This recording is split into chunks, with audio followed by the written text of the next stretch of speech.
കിട്ടുമ്പോൾ കൊടുക്കാമെന്ന് പറയും. പൈസ കിട്ടിയില്ല. പിന്നെ ഇങ്ങനെ ചെയ്യണോ? വലിയപ്പനെ കൊന്നു തള്ളയും കൂടെ കൊല്ലണോ? അവൻ അപ്പനില്ലാത്ത, അവന് ഓർമ്മയില്ല. അവന് വേണ്ടുന്ന എല്ലാം മേടിച്ചു കൊടുക്കുന്നു. പിന്നെ ഇത് കാണിക്കണോ? 2024 ഓഗസ്റ്റ് 14 കൊല്ലം കുണ്ടറയിലെ വീട്ടിൽ 23-കാരൻ അഖിൽകുമാറും അമ്മ പുഷ്പലതയും മുത്തച്ഛൻ ആന്റണിയും മാത്രം. പട്ടാപ്പകലാണ്.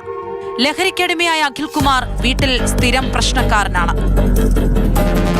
കഞ്ചാവ് വാങ്ങാൻ വീട്ടുകാരോട് പണം ആവശ്യപ്പെട്ടു. പക്ഷേ കിട്ടിയില്ല. പ്രകോപിതനായ അയാൾ 75-കാരനായ മുത്തശ്ശനെ ക്രൂരമായി ആക്രമിച്ചു. മരണത്തിന്റെ വക്കിലെത്തിയിട്ടും അലറിക്കരഞ്ഞിട്ടും അഖിൽകുമാറിന്റെ കലി അടങ്ങിയില്ല. അത്രയും ആക്രമണം നടത്തി അയാൾ കൂസലില്ലാതെ അടുക്കളയിലെത്തി ഭക്ഷണമുണ്ടാക്കി. ശേഷം അമ്മയോട് വിളമ്പിത്തരാൻ ആവശ്യപ്പെട്ടു. മകന് ഭക്ഷണം എടുത്തു കൊടുക്കാനെത്തിയ പുഷ്പലതയെ അഖിൽകുമാർ അടിച്ചു വീഴ്ത്തി. പുളികൊണ്ട് പലതവണ കുത്തിയിറക്കി. അമ്മയെ കൊന്ന് മുത്തശ്ശനെ കൊല്ലാനാക്കി പണവും ഫോണും എടുത്ത് അയാൾ കടന്നുകളഞ്ഞു.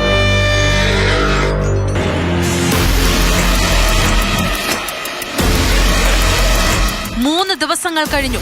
പുഷ്പലതയെ മരിച്ച നിലയിൽ നാട്ടുകാർ കണ്ടെത്തുന്നത് അന്നാണ്. അപ്പോഴേക്കും ആന്റണി ഗുരുതര പരിക്കുകളോടെ മെഡിക്കൽ കോളേജ് ആശുപത്രിയിലും. 2 ആഴ്ചയ്ക്ക് ശേഷം വയോധികൻ മരണത്തിന് കീഴടങ്ങി. പോലീസ് കേസെടുത്ത് വിപുലമായ അന്വേഷണം തുടങ്ങി. കുണ്ടറ ഇരട്ടക്കൊലപാതക വാർത്ത നാടാകെ പരന്നു.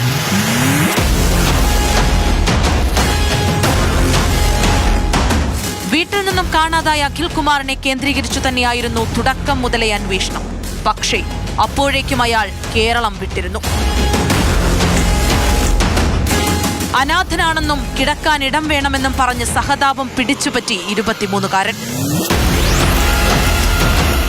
ആദ്യം കൊട്ടിയത്ത് ഫോൺ വിൽപ്പന നടത്തി. പിന്നാലെ ദില്ലിയിൽ, അവിടെ നിന്ന് ശ്രീനഗറിലേക്ക്. പക്ഷേ കേരള പോലീസ് പിന്നാലെ തന്നെയുണ്ടായിരുന്നു. കൊട്ടിയം പോയി. കൊട്ടിയത്തു നിന്ന് പിന്നെ തിരുവനന്തപുരം ട്രെയിനിൽ കയറി ഡൽഹിയിൽ നിന്ന് ജമ്മു, ശ്രീനഗർ, ഈ സ്ഥലങ്ങളിലെല്ലാം ജോലി ചെയ്തു വരുമായിരുന്നു. ഏകദേശം 5ഓളം ടീമുകളെ നമ്മൾ വിവിധ ഭാഗങ്ങളിലേക്ക് ഈ കേസിൻ്റെ അന്വേഷണത്തിനായിട്ട് വിട്ടിരുന്നു. കൊലയാളിക്ക് വേണ്ടി ലുക്കൌട്ട് നോട്ടീസ് അടക്കം പുറപ്പെടുവിച്ചു. എല്ലാ സംസ്ഥാനങ്ങളിലേക്കും അന്വേഷണം വ്യാപിപ്പിച്ചു. മൊബൈൽ ഫോൺ ഉപയോഗിക്കാതിരുന്നതിനാൽ അഖിൽകുമാറിനെ കണ്ടെത്തുക പ്രയാസമായിരുന്നു. പക്ഷേ ഏതു കുറ്റവാളിക്കും ഒരു ദിനമുണ്ട്.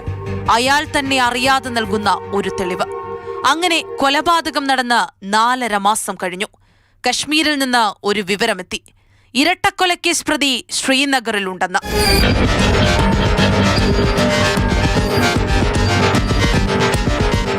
അവിടെ അനാഥനെന്ന് പറഞ്ഞ് ഒരു വീട്ടിൽ, സൂപ്പർ മാർക്കറ്റിൽ ജോലി. പക്ഷേ ലഹരിക്ക് അടിമപ്പെട്ട് ലഹരിയില്ലാതെ ജീവിക്കാനാകാത്ത സ്ഥിതി. അങ്ങനെ അമ്മയുടെ ATM കാർഡിൽ നിന്ന് 100 രൂപ പിൻവലിച്ചു. മയക്കുമരുന്ന് ഉപയോഗത്തിന്. കേരള പോലീസ് ഉറപ്പിച്ചു കൊലയാളിയെ പൂട്ടാൻ കശ്മീരിലേക്ക് പോകാമെന്ന്.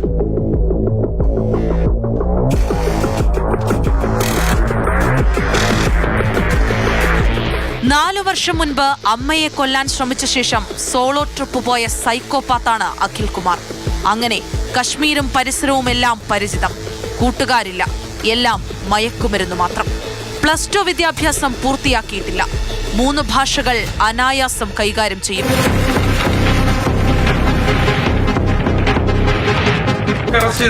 കാണിക്കാൻ വേണ്ടിയിട്ടാണ് കേട്ടോ.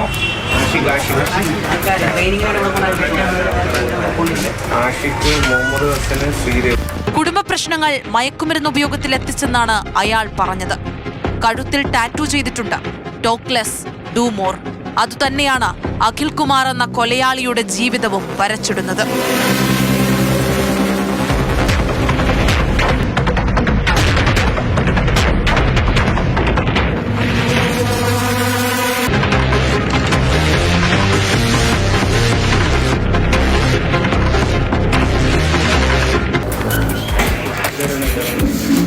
ഇവിടെ കൊണ്ട് കട്ടിലേ വെച്ചു.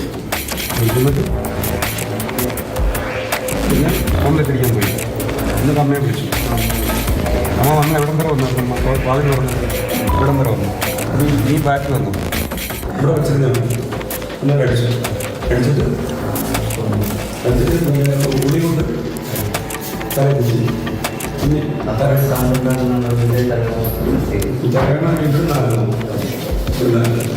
കഴിഞ്ഞിട്ട് പിന്നെ ടി വി കൊണ്ടുവന്നു.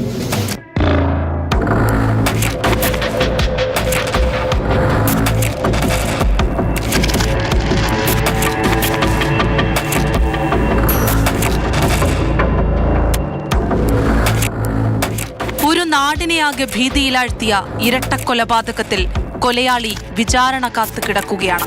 പടപ്പക്കരക്കാർക്ക് ഇന്നും പേടിപ്പെടുത്തുന്ന ആ August 17. Crime desk, Mathrubhumi news.